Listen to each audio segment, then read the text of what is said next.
It's a dead period right now in the college football transfer portal, but that doesn't stop Indiana from scheduling some big-time visitors soon.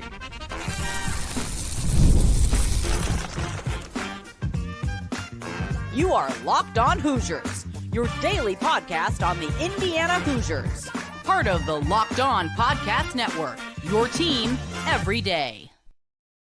Welcome, and it is the Locked On Hoosiers podcast. I'm your man, Jacob Goins. I appreciate you being here, making this your first listen or your first watch every single day. We are part of the Locked On Podcast Network, which is your team every day, and the nation's #1 sports podcasting network. Thank you so much for being here. I want to let you know that today's episode is brought to you by Game Time. Download the Game Time app, create an account, and use the code LOCKEDONCollege for $20 off your first purchase. Well, a loaded show on this Tuesday as we talk some Indiana basketball. Hoosiers coming off the heartbreaking loss to Nebraska. They hit the road again to take on, yeah, you guessed it, another top 10 team in college basketball. We have our buddy Matt Sheehan of Locked On Spartans to join us to talk about that and how the Hoosiers can pull off a major upset. But we continue talking Indiana football and start today's show with it, of course, because it's a dead period in the transfer portal. NCAA says no visiting, no contact, no nothing. We ain't doing all that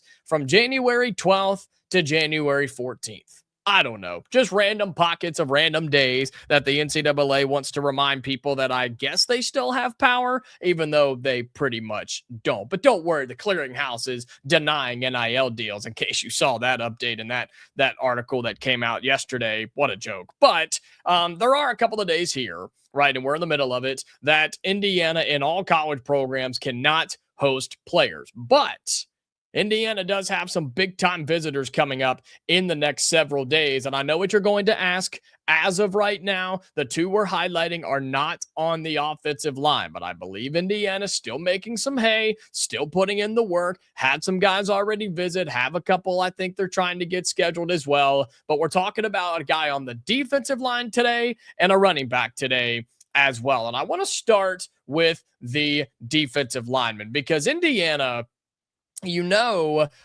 has some dudes coming back, but you also have some dudes that are leaving, and you're hoping guys like Tyreek Tucker, Mario Landino, those types of guys are going to return at the D tackle spot. You've also brought in some serious dudes.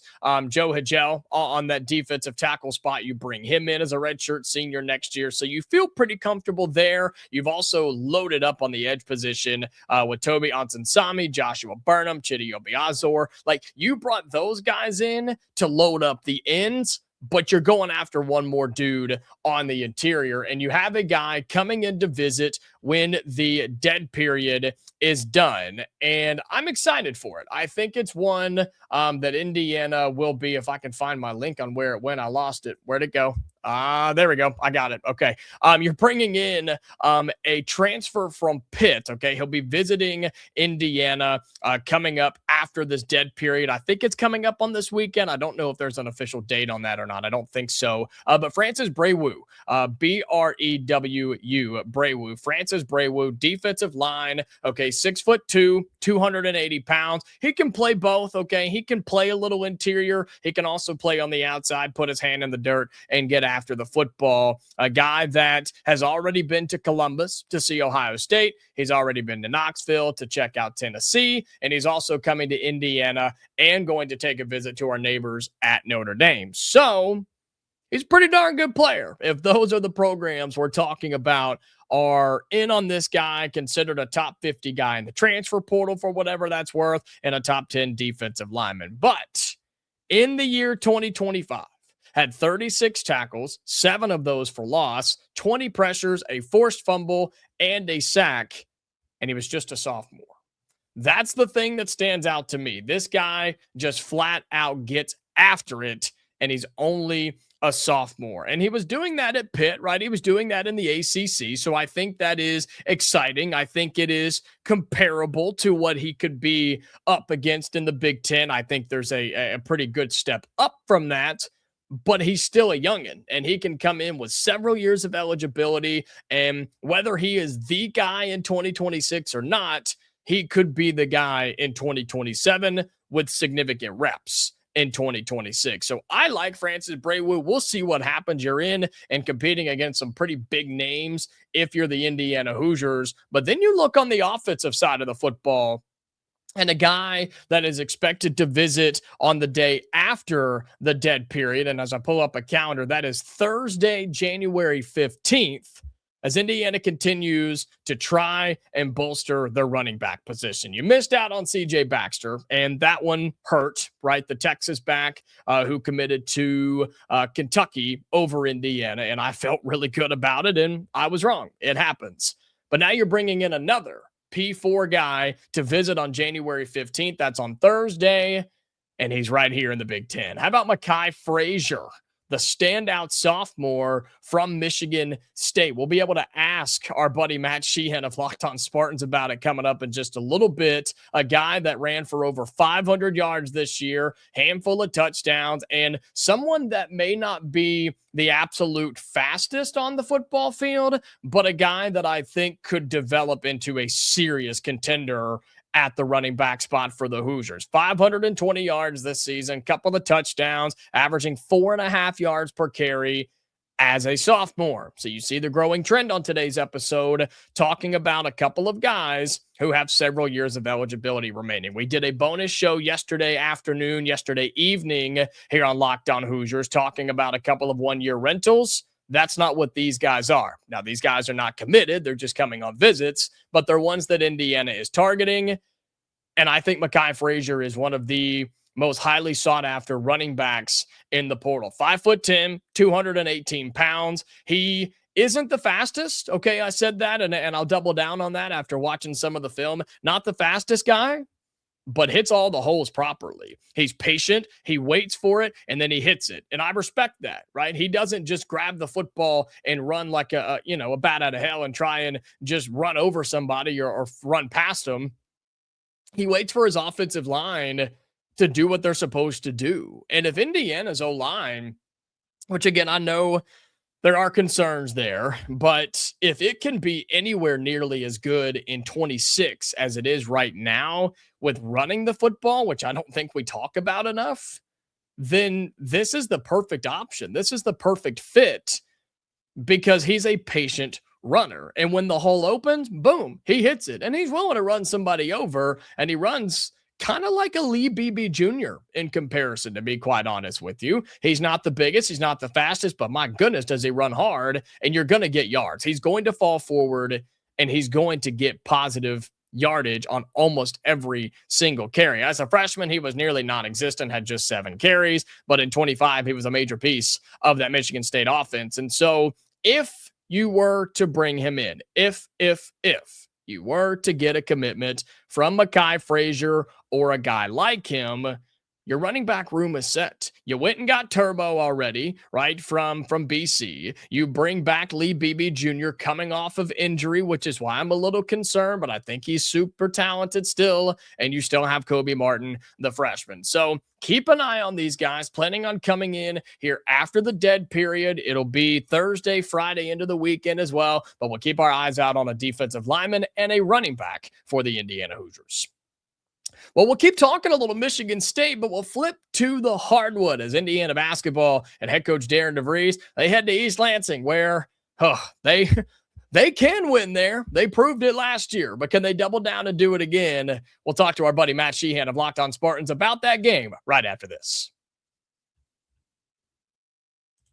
Today's episode of Locked On Hoosiers is brought to you by Wayfair. I'll tell you what, man, now is the time to be updating your home. You can reset your routine and refresh your space. And look, for those of you that work at home, don't you want to enjoy where you're at? Or even if you just spend a lot of time at home, a stay-at-home parent, you want to enjoy where you're living and where you're spending all of your time. That's why you can go to Wayfair. It's a one-stop shop for getting your home back on track. From bedding and mattresses to storage solutions for every room, Wayfair makes it easy to start the year fresh. Wayfair has everything you need for a full home refresh, all in one place. Whether you're updating your living room, organizing your space, or upgrading your work from home setup, Wayfair's huge selection makes it easy to find exactly what works for your style and your budget. I told you on the bonus episode yesterday, and I'll bring it up again because it's a perfect example. My roommates just bought a couch on Wayfair. Folks, they had like 30 screenshots that they were like, what do you think about this one? What do you think about this one? What do you think about this one? And I was just blown away at all the options, the different styles, the prices, the shipping. All of it was incredible, and they were using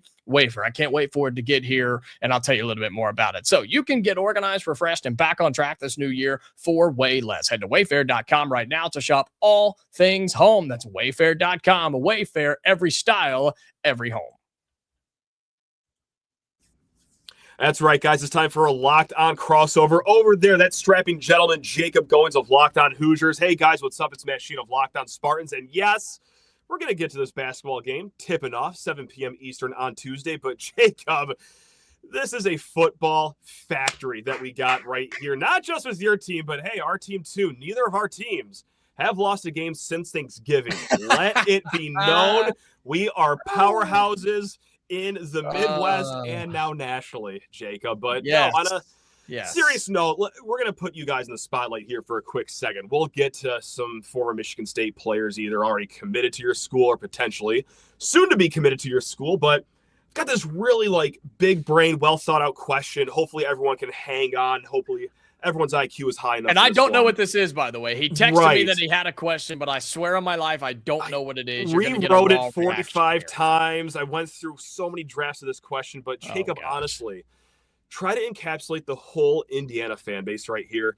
Point blank, what's been the best part of this run? There's a lot of ways you can take it. It's a broad question, but seriously, wow, what has just been the best part for Indiana fans? That's a really good question because there's so many different things that you could choose. You could choose a game, you could choose a play, you could choose a stretch, right? You could choose the Heisman Trophy, you could choose the Big Ten championship, you could choose the playoffs. I mean, I think for me personally, Matt, it has been watching the country change its perspective on Indiana. Okay. That has been it for me. And I think for most Hoosiers fans, they are just enjoying the ride as they should. And then realizing that this isn't going anywhere. That's pretty damn cool to listen to. Yeah. But it's the idea of watching the entire country pick against you, and continue to just dominate and win. This picture behind me, for those of you on YouTube, that's the Illinois game all the way back in game 4 of the season when they were a top 10 team. That's where it all started. And it's just been uphill from here, and it's been awesome. So that I'll answer that way, Matt. I'll say just watching the country change its opinion one week at a time, one fan base at a time, to be like, all right, Indiana's actually kind of legit in football. So it's a broad question. There's a lot of forks in the road with how to answer that, as you said. And there's another fork in the road, too, with the nation changing your perspective on Indiana football. Which fork is the sweeter one to drive down, though, Jacob? Is it now that fans are, hey, oh, my God, we have to respect Indiana. They are actually good. Or is it actually even sweeter to see a lot of other fans salty and say, oh, they must be cheating? Or the fake stat that's been going around that, Indiana's roster has an average of 23 to 24-year-olds, which you guys are experienced, no question there. I actually went and counted your starters. You just have 5 starters that are 5 or more years of eligibility. Yeah. Your real age, and it's hard to gauge it because you can't look up players' birthdays as easily. It's around 21 and a half years old. So still experienced, but that's gotta be so sweet for you guys just to see everyone just now not only accept that you guys are good, but crying that you guys are good, right? That's got to be a little tasty. It is. I'm so glad you brought that up. I'm here for you. I've pins on that every day so far, and late last week and early this week, because that's where we are, brother. That's where we are. God, so lucky. We have people. I know. I'm sorry, man. I hope you. No, it's okay. It's okay. It's fine. It's fine. You're telling me that Michigan State's never been accused of cheating?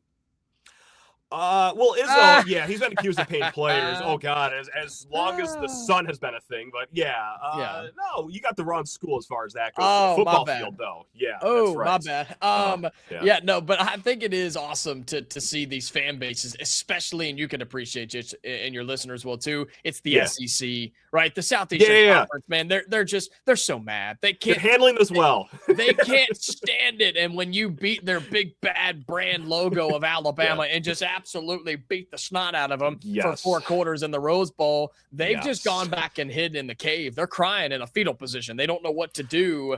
And doing that on the national stage has been fantastic. Other Big Ten programs are upset. Everybody across the country is trying to figure out what the heck is going on in Bloomington. It's a good coach, a great staff, and even better players. And Indiana is at the top of it. How long will it last? I don't know, but they're not going anywhere. So that's been a fun ride for sure. It's happening for sure. And look, I mean, there's reason to believe that you guys can still, get better maybe next year. It's hard to beat what you guys are doing now, but absolutely stay on top of your game. And your transfer portal additions are a shining representation of that. One of them, Nick Marsh, wide receiver. I can only imagine the perception of the Hoosier fan base is like, just when does this fever dream stop? Because I don't want it to. Like, because congrats on getting Nick Marsh. He's awesome. Thank you for coming on to talk about him. Yeah, happy to. That was before he committed, right? We were talking when he was visiting, and then it didn't take long, and he actually did. No, that's one of the many guys that the Hoosiers have brought in, and I know you guys at Michigan State are trying to find what those pieces are. I mean,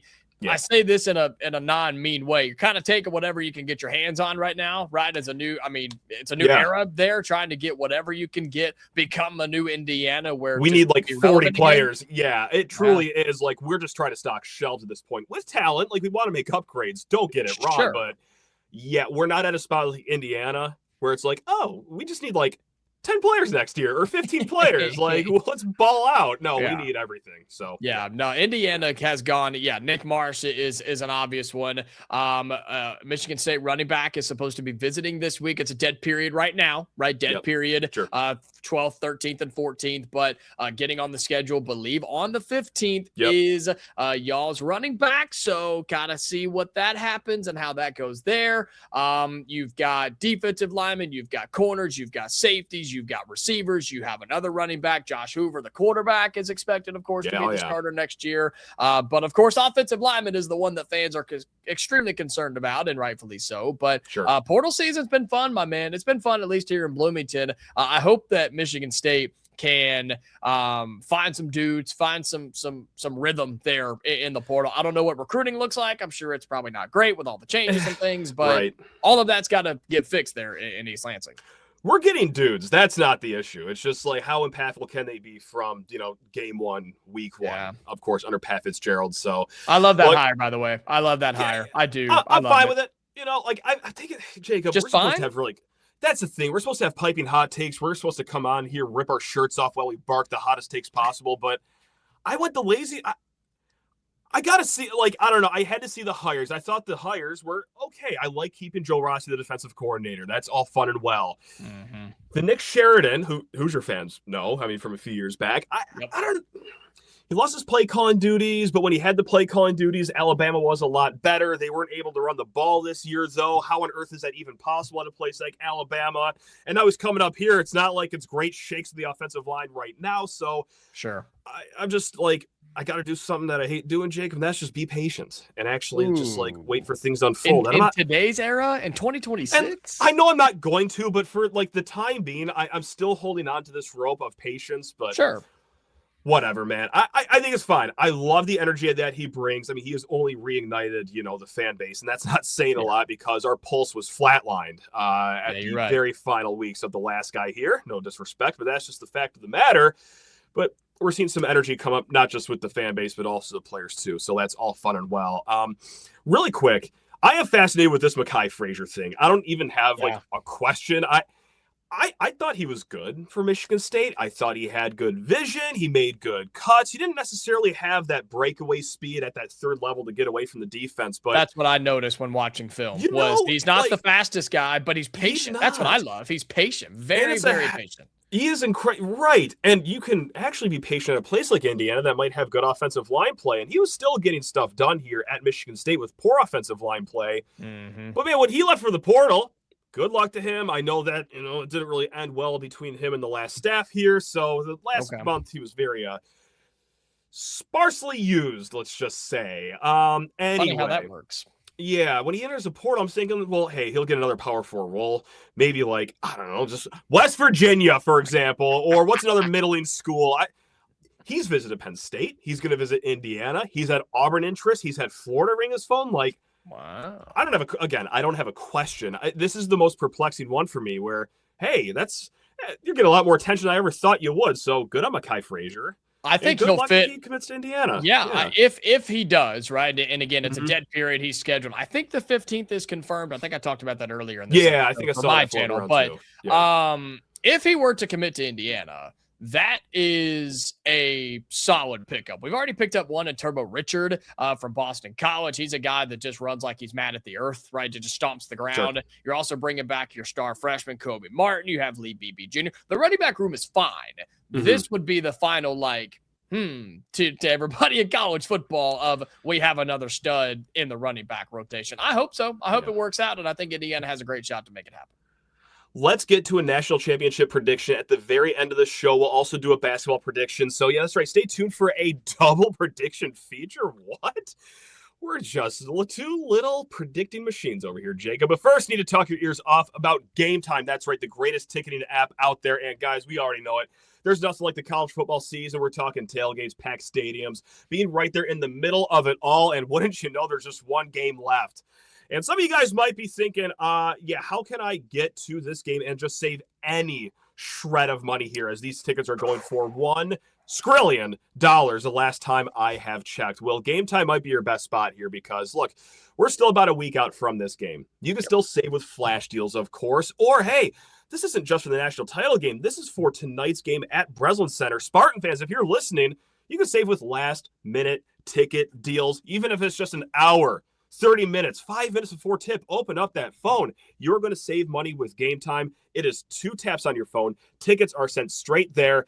There's no funny business with Game Time, Jacob. It is my favorite ticketing app out there. So, guys, check it out for yourself. Download the Game Time app, create an account, and use code LOCKEDONCollege for $20 off your first purchase. Terms apply. Again, that's code LOCKEDONCollege for $20 off. Download the Game Time app today.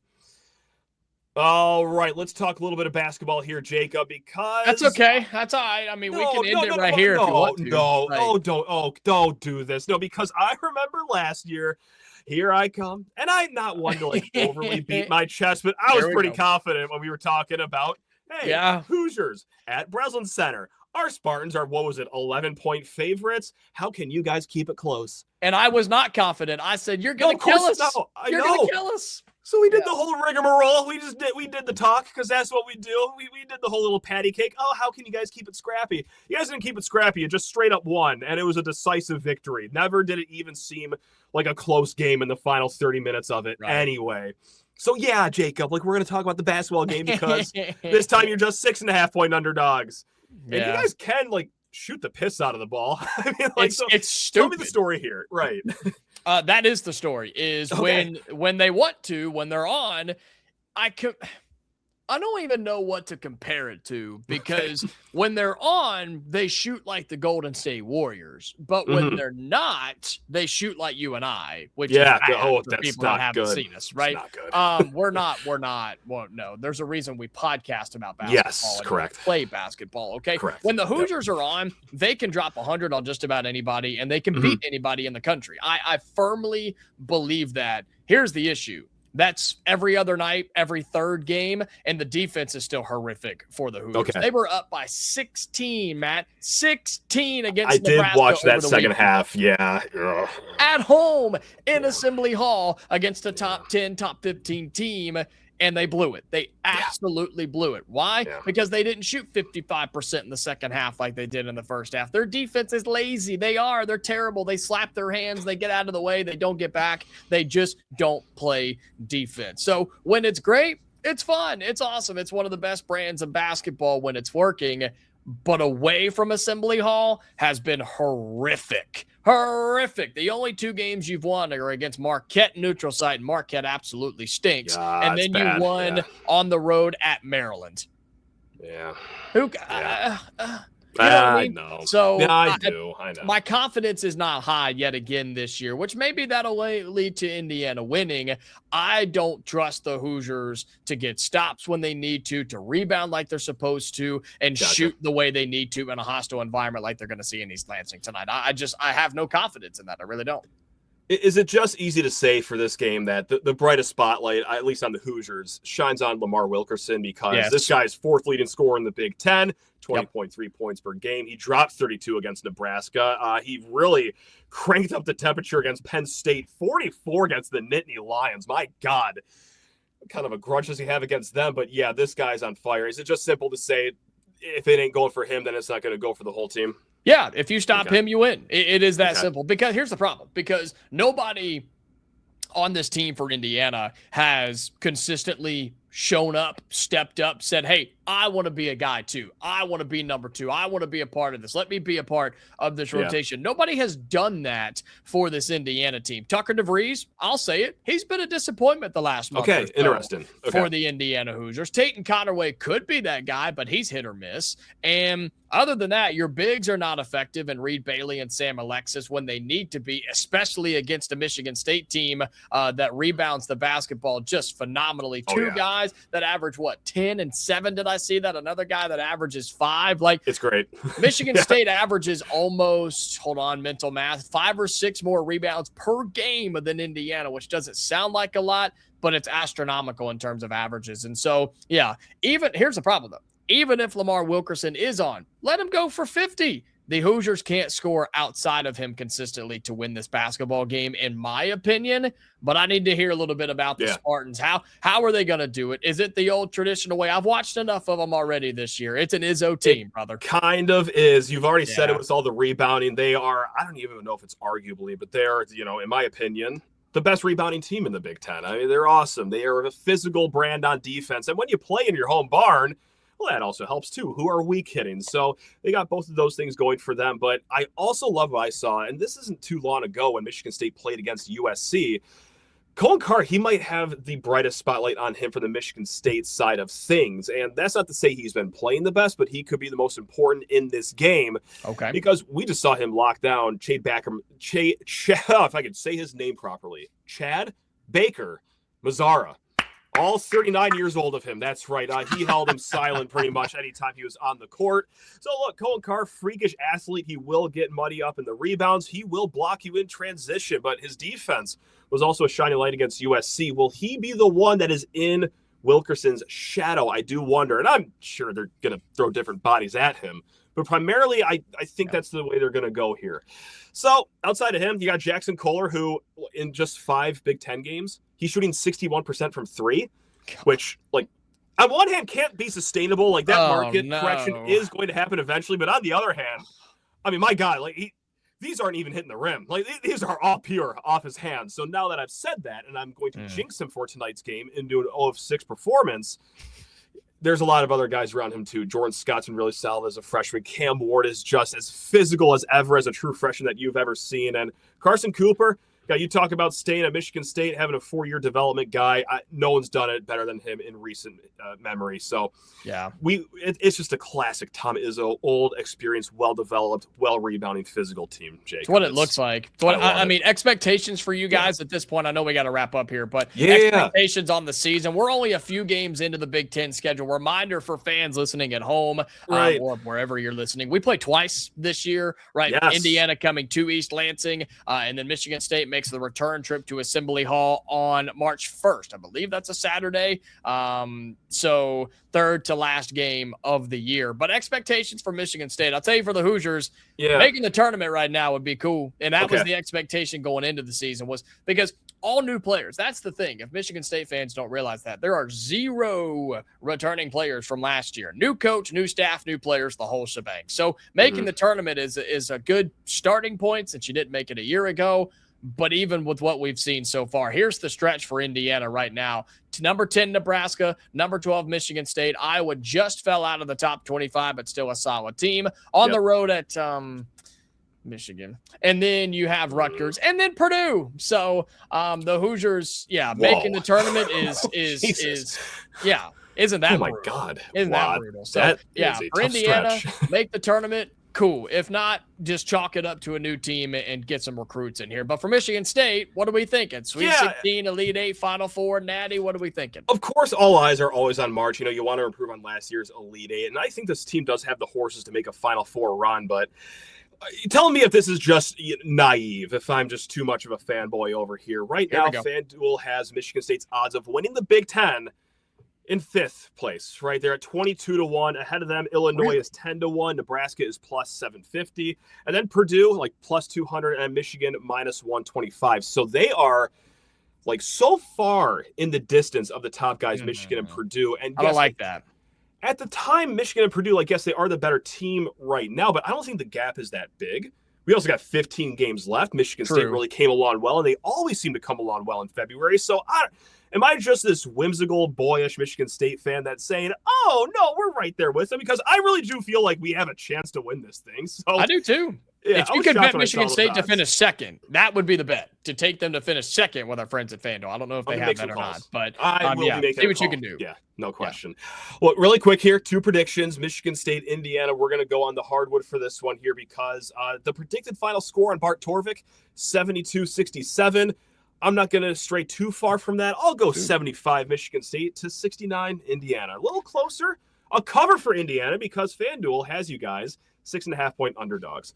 I do not trust Indiana's defense to stop Michigan State because in games like this, they couldn't stop a toddler if it was crawling at them. So I will say, because Michigan State calls off the dogs down the stretch, I will say 88 for the Spartans, and I'll say 72-73 for the Hoosiers.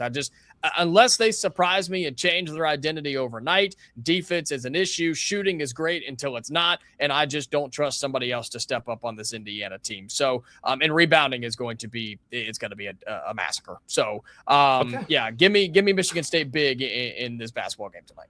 From one massacre to potentially another, Indiana? I hope so. God, I hope so. What do you got here? Have you made a prediction yet? Okay. I have not. Made an official prediction, but I do like Indiana to win just to kind of go ahead and give that away. I just think they're the better team. I mean, they're the better team. Sure. And if you bet against Indiana, you've lost a lot of money. So you have no idea. Yeah. No idea. Sorry, I didn't know that hit so close to home. My bad. Oh, no, it's okay. No losses, only lessons here. That's all we do. Oh, look at you. Right. You're learning. I'm so proud of you. So you're one of the people I was talking about. You've learned and now respecting Indiana. I'm so proud of you. And I'm ready to make one more financial loss, too, because someone on this call made a future bet before the playoffs started for the Miami Hurricanes to win the national title. You know, I love their trenches. I love that the last game is at their home stadium. But you know what else I love, Jacob? Is actually, you know what? Yeah. I actually think I've seen enough. I think it was the 16th touchdown against Alabama is when I realized, okay, I should maybe just go ahead and cash that Miami bet out because even if these teams meet up, it's not going to end well. So look at this guy. What a guy. Hey, team player. And you get one more game of this because, look, I love the story. It has been awesome following you guys. This isn't like a root for your conference sort of thing. I don't do that. I just genuinely think that this is a sweet story. And I've only had great interactions with Indiana fans. But this is the last game that this happens because next year it stops getting fun. All right. I love it. I'm going to soak it in right now. Over after 2 years. So I'm going to screenshot this as soon as we post it. I will savor this moment. This shot for anyone watching on YouTube. That's right. Oh, I know you're one of my favorites on this network. I just try to ham it up for you. I had to overnight shift this shirt just for this phone call, Jacob. So look at me here. No, did you actually? Oh. No, I'm not. No, Homefield, wonderful apparel company. I always do their mystery boxes. I got Indiana once and. Hey, you know what? I just like the Miami mascot, so I just bought this shirt. So heck yeah. Why not? So, guys, that's Jacob Goins over there, Locked On Hoosiers. Over here, Matt Sheehan, Locked On Spartans. Whatever happens, whether it's the portal, whether it's a national championship game buildup, or whatever happens on the basketball court at Breslin Center, guys, check the recap over on our shows. You guys are all the best. Good luck to your Hoosiers in the national title game. I genuinely mean that, and I will never mean it after that. So, you're the best, Jacob. Appreciate you, man. Same to you, brother. Appreciate it. All right, we'll see you guys.